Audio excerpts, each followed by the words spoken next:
Okay. All right, so we're going to shift a little bit. Now we're talking about concept, okay? But it's a very important concept, and it's one that if done successful, you actually don't talk about the thing. It's like Fight Club. You don't talk about Fight Club. No. So machine learning and artificial intelligence. So how does this apply to our world and everything we've been talking about today? So this morning I spent the vast majority of the time on automation and cloud automation services and that aspect of cloud management. Now we're going to talk a little bit about the future of ops and tie it all together. Ops being another foundational component of our portfolio and you know how we make money, but also how to run this next gen thing that we're all building. So there's a lot of different aspects to that, and we talked about wavefront and closed loop automation and closed loop management and app ops and all those good things and dashboard instrumentation. All of that is now and what we're doing now. But we have to be very aware of where the industry is going and how we can get ahead of it from an operational perspective. So the real problem is that there are more endpoints and more metrics and more control points and levers to manage than we've ever had to do before. So if you think of, you know, we talk about Kubernetes and how it's immutable and how it's very easy to manage, very easy to build and destroy, and we were just talking about immutable infrastructure. The previous session was just talking about how you just destroy it and rebuild.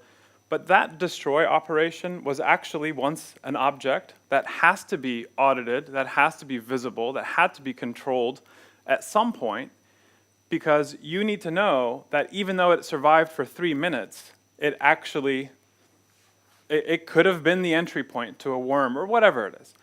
So the vast majority of enterprise customers need to know the details about every single service, VM, you know, cluster, node, whatever, that's ever built on a machine.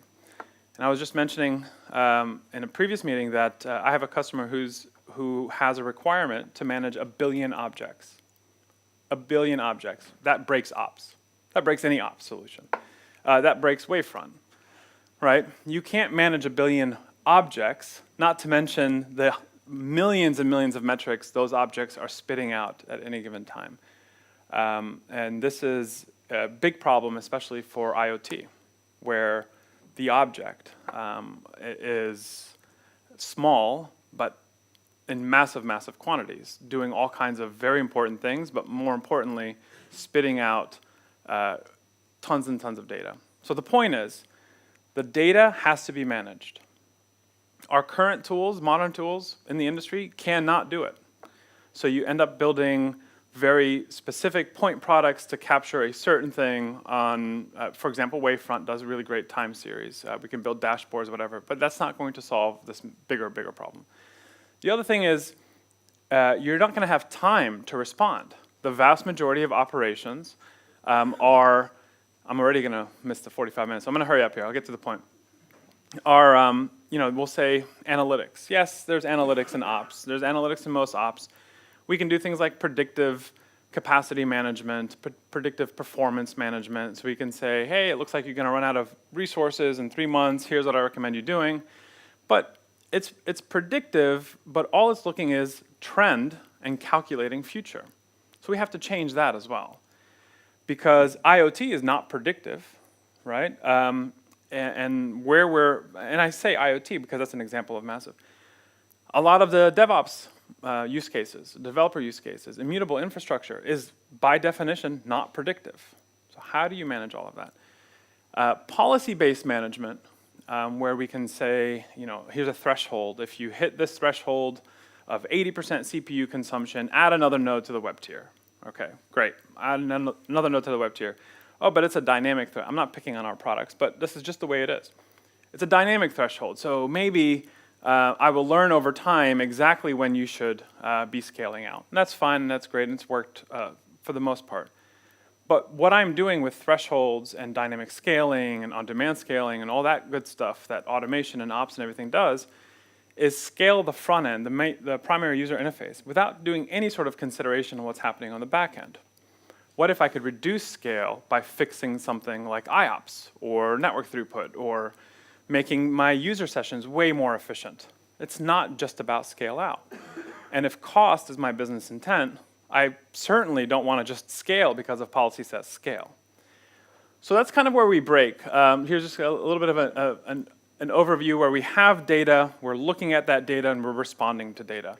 And then, of course, the other side of ops, which is break fix. Here's root cause of what possibly happened. A host went out, VM is dead, or CPU saturation, or network saturation, or bandwidth, or IOPS, whatever it is.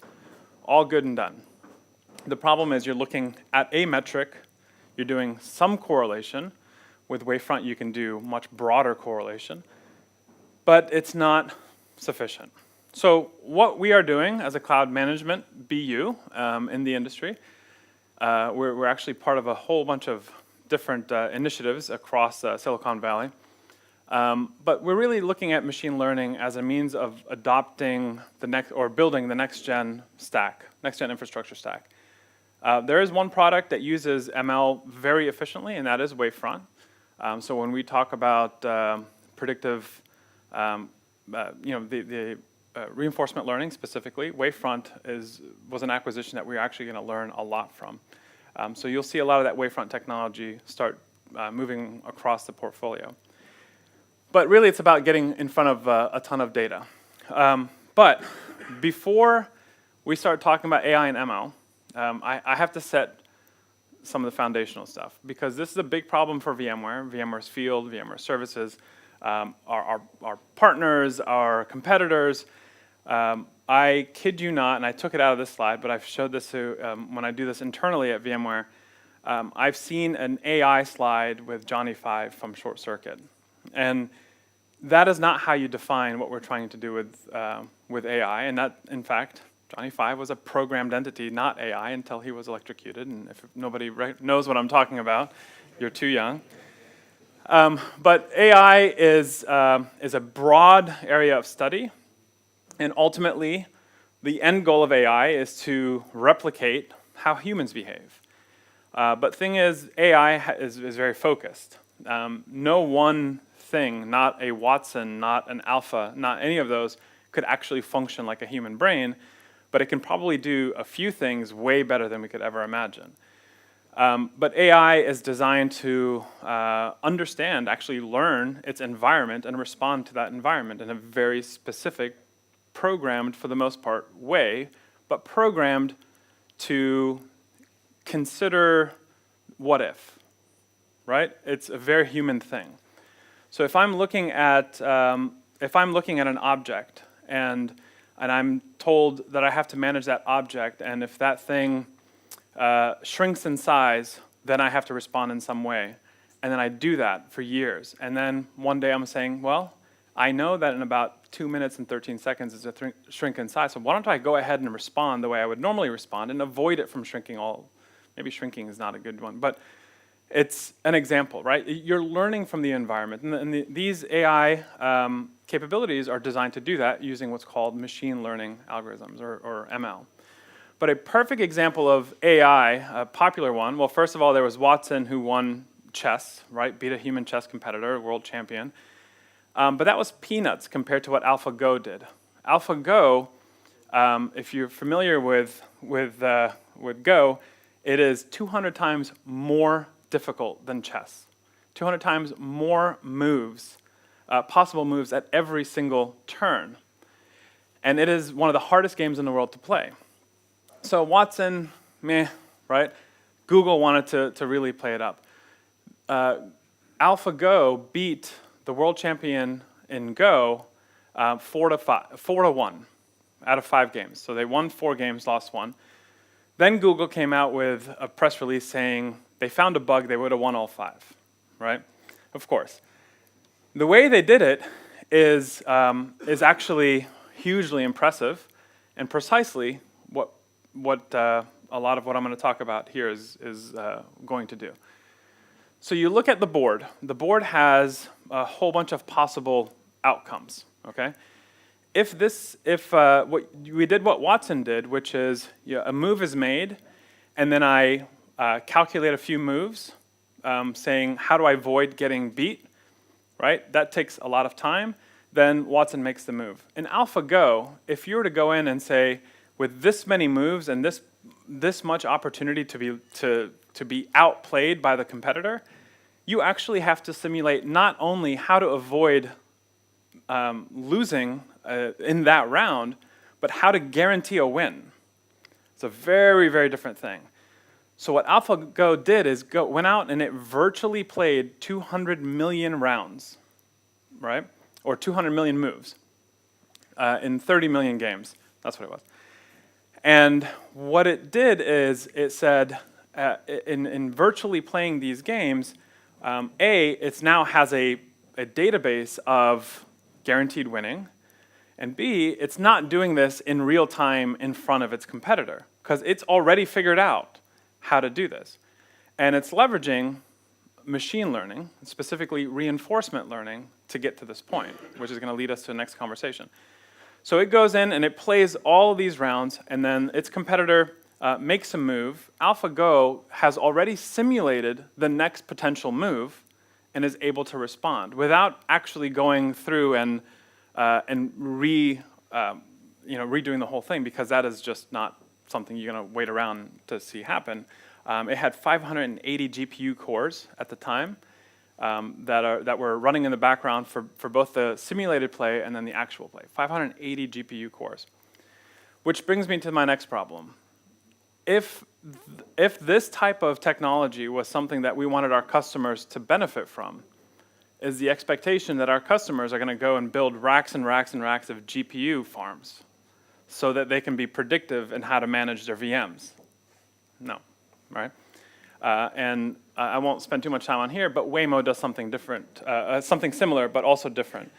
Waymo, autonomous vehicle provider in the US, they had to drive every single street in the US, every back alley, everything that shows up on a map, right? So it loads up its map data and its GPS data, and it drove 5 million miles or 6 million miles physically. It actually covered 6 million miles of road in a number of vehicles over several months or a couple years. But it wasn't complete data, right? Because then there's all the substreets and the cul-de-sacs and the alleys and all this other stuff that needs to drive through. But if it were to then go and cover all those additional 5 million roads, and including roads they've already collected but not sufficient data, they would have just missed out on the industry. It would have cost too much, and it would have been years before they can deliver anything.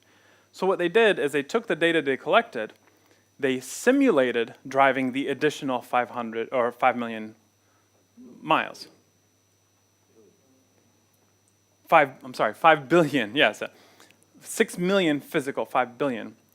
So the idea is it drove again and again and again using now public service data or government data, maps data, GPS, SAT, stop signs, government utility, et cetera, and went through and simulated driving through those roads again. Because driving over a road doesn't necessarily teach you how to respond to a road hazard or respond to a light changing. It had to actually learn what to do at different points when all these different things are happening, and it's doing that in real time. Now, if you were to put those GPUs in a car and expected it to now take the learning here and then say, okay, well, if this thing turns red, respond, or if a raccoon jumps in front of me. Do we have raccoons in Amsterdam? Raccoons, yeah. Do this thing, right? Or if a person walks in front of the car, right? We don't have the time to go back, crunch a whole bunch of data, and then respond. You're not afforded that opportunity in a vehicle. So it's not necessarily an affordability thing. It's a life thing in this conversation. But again, they use reinforcement learning. Here's what you do. For example, I found an alley in GPS, so I virtually drove that alley, and I learned a whole bunch of things. This alley, is this accurate? Yeah, it's 90% accurate, but here are other factors in that alley. Now, next time I drive that alley, I know exactly what to avoid. The dumpster that I got to turn around, but I can't turn too far around or I'm going to hit the wall on the right. Cars have to know this now, right? So if we look at what they're doing, that's AI as a whole. Machine learning is the actual math. This is a data science that's been around for decades and decades and decades, right? So data scientists are all super excited about what technology is doing now, and they're like the initial Apple fanboys who walk around like, yeah, I wrote in BASIC, yeah. So nice iPod, right? So machine learning is really where all the math is. In fact, my team, we have 6 machine learning data science PhDs that do nothing but sit in a dark room probably. This is recorded, but the smartest people I've ever worked with in my life. But they're all on a team working these problems, right? And then there's deep learning. For all of this to even happen, you do deep learning, which is layers and layers and layers of learning. There's shallow, there's deep. But deep learning is where neural networks comes into play. And this is where we're actually replicating the science behind how the brain works, right? The biology, where we are taking some sort of sense and we are processing it, and that processing isn't just in and out, right? It's you're attaching it to a memory, you're attaching it to vision, you're attaching it to all these different things, something you've learned before, and your output is a response to a whole bunch of stuff, layers and layers of neural networks. That's what deep learning is. So that is a critical part of what we're doing. A policy is in, out. If this happens, then do that. AI and machine learning and deep neural network says, if this happens, what's also happening in these billion other data points? Then tell me what I'm supposed to do, right? For example. So there's a whole bunch of good stuff there. Reinforcement learning is where we are putting the vast majority of our investment in, because reinforcement learning allows us to leverage some of the technologies here to take the onus off of the customer building this stuff in their data centers. We're doing it virtually. We're simulating outcomes and then allowing the customer to benefit from that by plugging the results of that learning into their infrastructures. Not having to learn 100%, maybe only having to learn 5 or 10% of what's unique to them, but all the learning we've done has been in the past. And then when you apply that, you say, hey, how does this sound? Nope. How does this sound? Yes. How does this sound? Nope. Then I have a good idea of exactly how to respond in your environment. Examples, supervised, reinforcement, unsupervised. Reinforcement learning, again, is where we're taking data and we're going to pump it through neural networks. This is where the vast majority of our ML technology is going to be focused on. Supervised learning is slowly learning over time, but there's a level of reinforcement learning as well. And classification.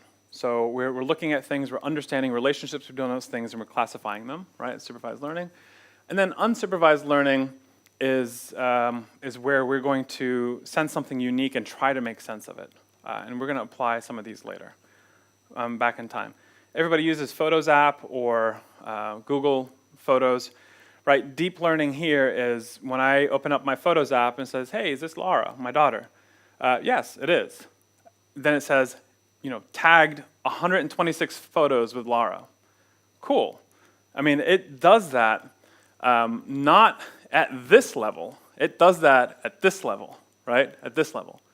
The individual characteristics of individual components, if we look at this as a billion metrics with 1,000 control points, that's where the deep neural network is working, not the complete object, okay? Because then it'll pull up my son and it'll say, is this Laura? They look somewhat alike. They have some similar features. When he was her age, for example, you say no. Now it's finding very, very distinct differences, and it's incredible. The only problem is when you mistakenly say yes, and then you have to find that thing and say, no, this is not Maz and this is Laura. But that's an everyday example. All right, so let's talk about how this impacts what we're doing. I had to truncate this presentation, A, for time, and B, a lot of it is internal NDA. Keep in mind that this conversation, we're just going to move forward with it as here's what we're thinking, here's what we're doing. There's not going to be a lot of, committing, we're absolutely delivering this thing at this date. That's not what this talk is about. So let's just keep that in mind. That's an NDA disclosure. So we do a lot of ML in VMware currently. So these products all leverage, he didn't make it up all the way. Oh. These products all leverage machine learning in one way or another. So vSAN is actually very big on this because of what we're doing with being able to predict how bits are dispersed across. Actually, you've got your vSAN experts here in town, so but vSAN highly leverages analytics to do things like placement and distribution of bits and availability and meeting your policies and all that stuff. VROps, when we acquired Integrion 6-7 years ago, I remember I was in the field, I was like, oh, we acquired this proprietary IP, this algorithm that determines exactly how to size a machine over time, blah, blah, blah. Let VROps sit in your environment for 3 months, and then we'll be able to start doing some of that. Oh, and this 16 node or 16 vCPU SQL node should be 1.5 CPUs, by the way, right? Because I don't actually have a full host. So while there's some machine learning in here, what it's doing is learning over time based on the characteristics of a machine over time, not really responding in real time based on leveraging neural networks and those types of things.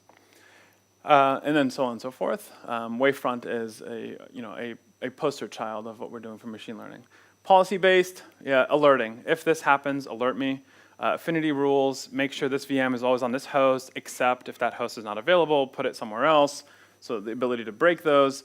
Metadata and tag, you saw this with Cloud Assembly, it's just matching. If I have a tag that says public cloud, put it in one of the public clouds. If it's public cloud and SSD, put it in the zone that I have that type of, right? We're doing matching. And then we could also do if-thens and do any combination of these and placement priorities.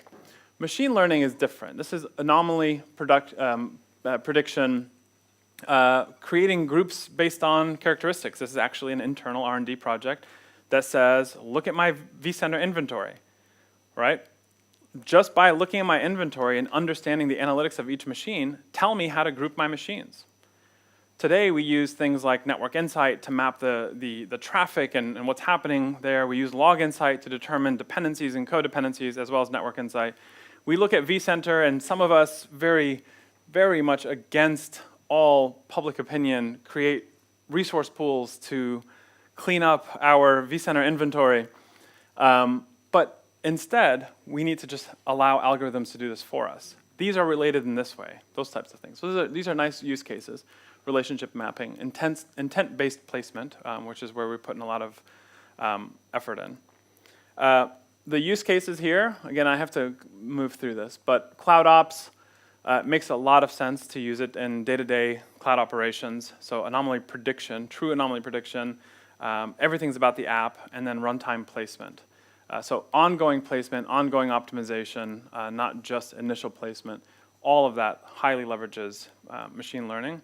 And I'm not just saying per policy, I'm saying actual characteristic and feature-based reaction and proactive management, right?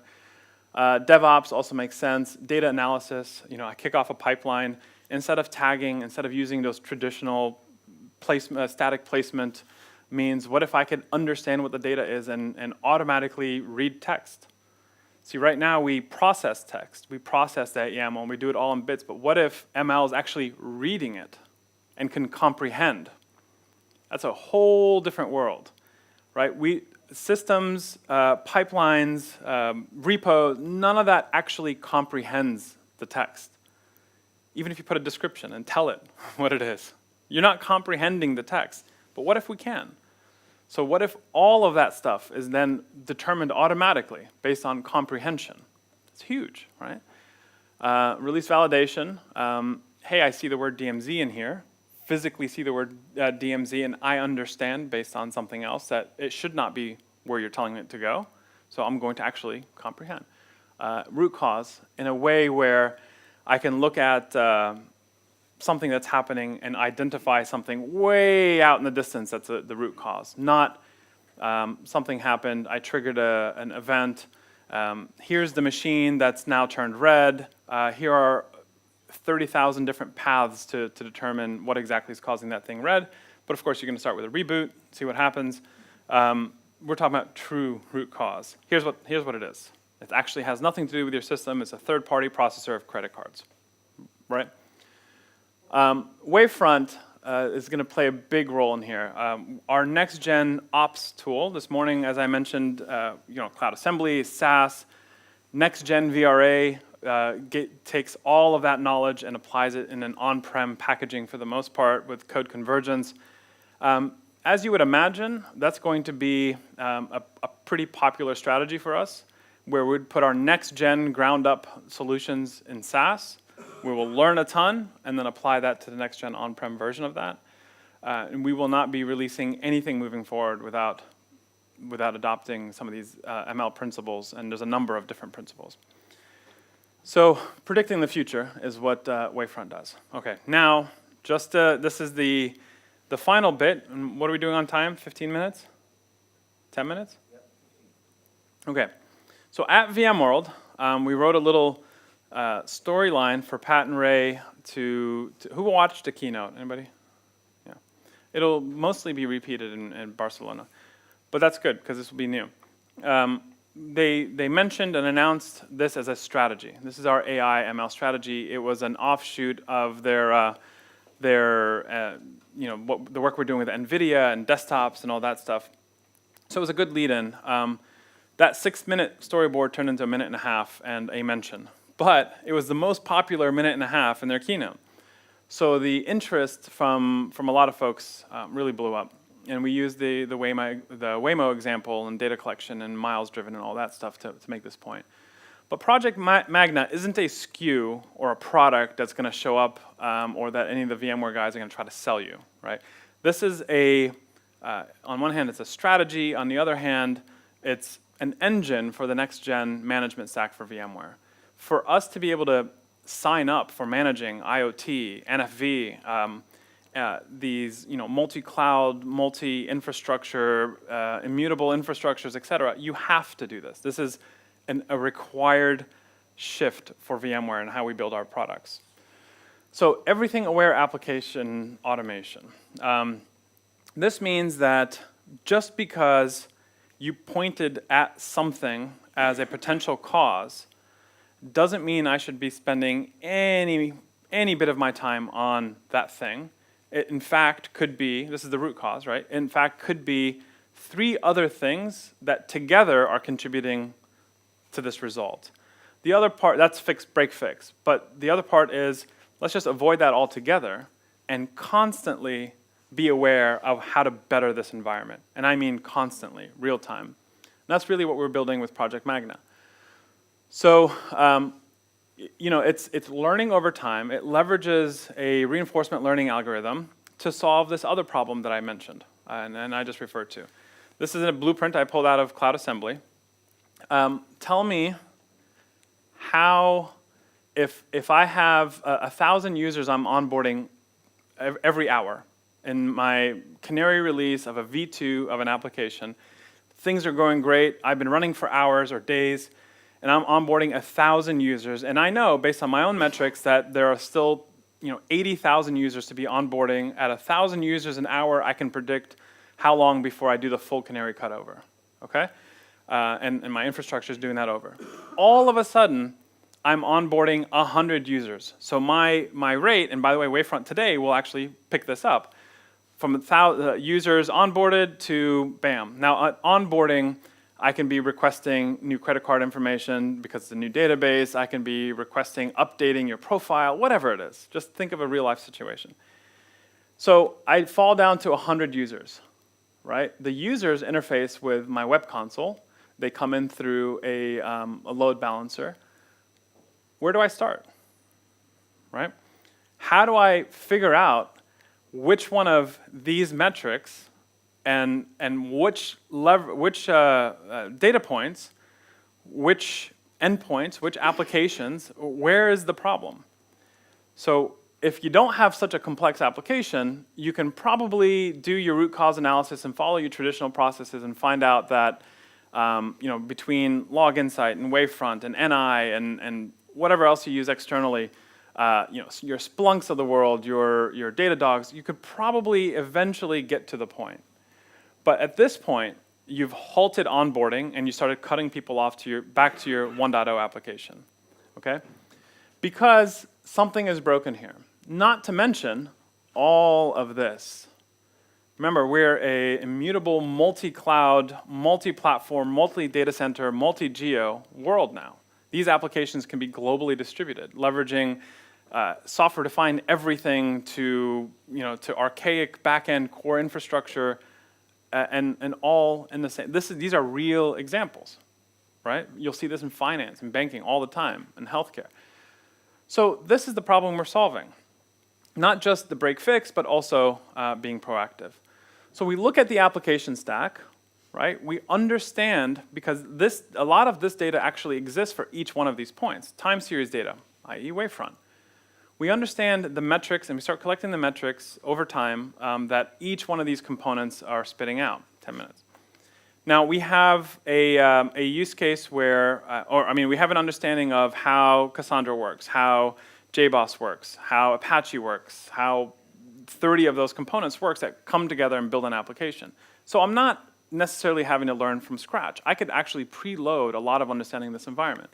But I'm looking at also real-time environment. Sidecar model. Now, to respond to this, to be able to say, okay, I think I know the potential problem, or more importantly, what this is actually about is problem avoidance, is I want to drive those 6 billion miles. But I'm not going to do it while your application is failing and you're going to have to start cutting back over to the other app. I'm going to do it before you ever even launch that application, right? So that application launches, we call that day zero value, where I have a vast understanding of 90% of everything that goes into this application, all the infrastructure, all the metrics that vSAN's spitting out, all the metrics that's coming out of NSX, all the relationships between all these things. I'm actually already crunching all of these potential outcomes in what's called a sidecar. This is where reinforcement learning happens, and this is what VMware is building, okay? So we're going to go and we're going to simulate we have a visibility into all these metrics. We're going to simulate what it would take to make this thing better all the time in real time, and we're going to do that off to the side. Sidecar means non-intrusive, out of band, so on. So I'm going to actually, without touching your environment, I'm going to say, well, maybe if we take web to 2 CPUs, maybe if we scale out the app tier, maybe if we increase our bandwidth at the edge, maybe the WAN is suffering. What happens if I do this and this and this and this and this? Would it give me a better outcome? And that outcome is defined by the policy and the management plane, and we'll get into that as well. So all that crunching, all those GPUs, all that learning is done in a SaaS offering from VMware. That's part of our management plane, which is the vision anyway. And it's the same concept that goes in AlphaGo and what you saw in waymo, et cetera. So it's non-intrusive management. Then we reinforce. And what I say by reinforcement is I take all of this knowledge, I package it up, and I put it next to the application. This is your on-prem brains. Already more knowledgeable of the entire infrastructure than you ever will be. Okay? Because it sees everything. I'll validate and I'll rinse and repeat. I'm constantly learning. Now, when you apply this to a SaaS model, you gain the benefits of the economies of scale, the Google capabilities, right? Google can do what it's doing because it knows everything about everybody in here all the time, right? It's really creepy.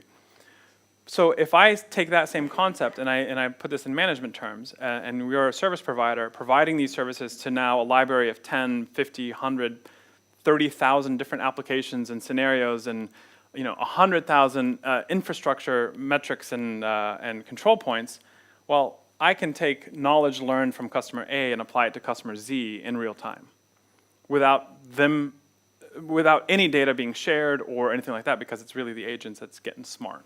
So we're building this capability, this is the back-end AI. But you don't have to be connected to the AI or being able to have to actually real-time crunch to be able to gain the benefits there. So that's really the strategy. The way we do it is model free. Now the example I like to use, and because I was at Oktoberfest, this makes sense. So if I were to walk up to you and introduce myself to you, right? and I'm actually a spy, right? I want to learn a lot about you. I'm going to take everything you tell me, and I'm going to apply that as a first time, the first time I ever spoke to you. I've just gained a significant amount of knowledge, and I've never met you before in my life. I looked at how you dress, how you brush your hair, the shoes you're wearing. I can get an estimate of your social status. Look at how you respond to me, what your attitude is like. Also, you're at Oktoberfest. Are you hammered? Is this normal? Are you always drunk? Are you enjoying that half chicken you're eating? I mean, there's a lot I'm going to learn. Then I'm going to go off and I'm going to hit the social networks and hit the government databases and hit all of these different things, and I'm going to learn more about your past and history and be able to correlate all of that thing. So now I have a really, really awesome picture.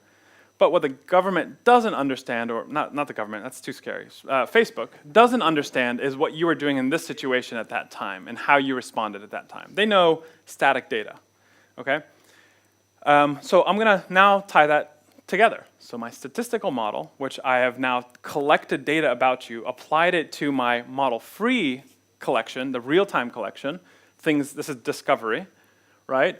And then structural model is actually, that's the data collection. And then statistical model is where I'm looking at things like your past performance, past behavior, and how you respond to certain things, et cetera. And we're bringing it all together. So model free is, I have no idea anything about this. Here, we learn a ton, and we apply that to what's called the ML agent. And then we do structural modeling, and we apply that to the ML agent. And between all three, I know more about you and how you even got to Oktoberfest and why you were left behind more than you even know, right? And I also know that you're not a big drinker, and next time I see you, you're going to be sober, so I should expect different behavior, and I could simulate what that behavior would look like, you without liters. Who drinks beer in liters? Okay, and so they do. So the bounding box is where I start building. So that analogy is basically what applies here. The bounding box is where I'm going to actually create limits. So people are scared of AI. And enterprise is going to be like, yay, VMware AI, all the things. And it's really machine learning. They're going to say, okay, we trust this predictive, very, very intelligent management structure, but only do this much and make sure it's non-intrusive of what you're promising you can do. All right, so we'll do that. Things like scale up, scale out, fix packets, put a host in maintenance, reboot VMs, those very, very traditional things. All right, well, this has all been good. You can now do this. You can now do this. Anything outside the bounding box gets governed. So, based on the environment here, I'm going to go off to the side, and I'm going to say, I'm going to run hundreds of thousands of simulations on how to make that system even an ounce better. Because in my management plane, you say you care about cost. But if a policy is saying scale out web, or scale out app tier, or scale out database, every time you scale out, that's massive cost to the environment, especially if you consider where it's going to be built. But if you have a business intent of reducing cost, that bounding box also includes those metrics. So I'm going to say, okay, how do I get to a common better end result, or common improvement, similar improvement, without scaling and doing the traditional things? Hey, by the way, jumbo frames wasn't enabled on this top of rack switch. That's the top of this compute stack, right? That's affecting vSAN. That's affecting total network storage. And I'm seeing a lot of bad packets or packets dropped. That, in return, is causing your web onboarding to be reduced. So instead of scaling out web and just struggling more, I'm just going to fix that. But you never told me about that, right? That is the power of what we're doing, right? It could be network, it could be third party, it can be public cloud, it could be infrastructure. But because cost is my focus, I'm going to go cost. If I were to change that to performance, for example, or SLA, or KPIs, this is all really KPI driven. I'm going to focus on that instead. So the idea, to sum it up, the idea is to take hundreds and thousands, if not millions of data points, simulate a potential positive outcome based on what you suggest you care about the most, make the necessary changes in real time, Any intrusive changes, I ask for your permission to do through the governance model. And as you are providing that feedback, I'm learning more and more and more about the environment. So if you say, no, that's actually not happening, and I choose to have a broken jumbo frame strategy, okay, we're going to determine that that's probably not what you want. It'll probably actually, the way the system is designed, keep recommending and insisting that, hey, dude, this is the fix, trust me. But your environment is going to be unique. The next customer is going to be unique. The next customer is going to be unique. But 500,000 customers, which would be a nice grand plan, bringing the knowledge gained out of hundreds and hundreds of thousands of applications, if not millions of applications, IoT devices, containers and pods that are spun up for minutes, and being able to now do that thing better at a global scale, that's the future of VMware Ops. I mean, that's where we're going. So with that, and of course, we have to talk about Simplify. We are the enterprise company. This is about making all of this consumable for the enterprise, and I've repeated that this morning. If you haven't learned about ML, or if you're very interested in learning about AI and ML, these are the best resources I've found. TensorFlow is phenomenal, but instead of using it for real-time, data analysis and data science, use it as a learning resource. You can visualize some of that hand in hand with Python. Getting up on your Python skills is always valuable. Pluralsight has a bunch of really good, anywhere from 100 to 200 ML courses, including some TensorFlow courses. Coursera is free. There's a great AI and machine learning course done by Stanford that is free. It's hard to understand the professor, but it's free and it's good. As long as you take notes and whatever, it's actually a really, really great program, and you can pay $75, I don't know what it is here, to actually get certified as completing the course, and that's the way Coursera functions. That's internal VMware. Play with Wavefront, buy Wavefront, become a huge customer. That'll teach you. Yeah, and that's it. Thank you.